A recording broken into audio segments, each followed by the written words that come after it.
So right now we're going to talk about object methods, and we already covered it a little bit using the built-in init method to initialize different instances of objects. But what if we wanted to make our own? So just to save some time, I created a class dog, so it's an object of class dog. We have our init function, right, where we send in self, which we always do, and then name, okay?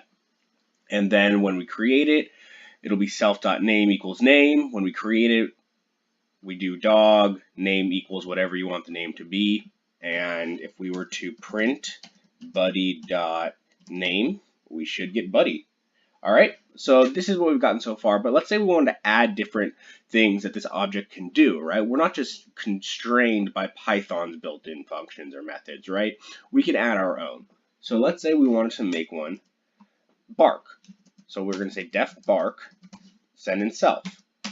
And let's say anytime we called this, we wanted to just output or print bark, okay? So let's say print bark, okay? So now let's get rid of this part and just say buddy.bark. What's going to happen?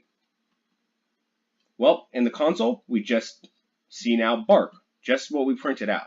So this is the simple way just to add a simple method to your object so you can actually call it on any instance of the object. So anytime you create a new object or a new instance of this dog object, you'll be able to call all of the methods that you define.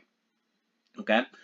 Let's take it to a step further and send in our own argument. So let's say we wanted to have a custom way that you wanted them to say something, right? So you don't want them to just say bark.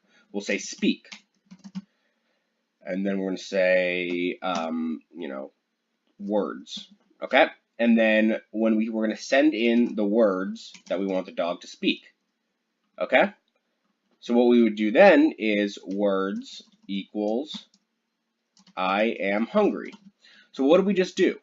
In our definition of the object method, or the function, right? This is just a normal function, but it's within the scope of the object. We're sending in a new argument called words. And then we're printing out whatever we're sending it. So when we say buddy.bark, we call the function, and then we have to send in whatever words we wanted to say. So we're going to say, I am hungry. So when we run it, has no, oh, we forgot to change it to speak. I am hungry, right? Because we call the method speak, sent in words equals I am hungry, and we're going to print it out, okay? So this is how you would create a method. You could create whatever method you want. I would definitely suggest creating more to play around with it. Okay, thank you.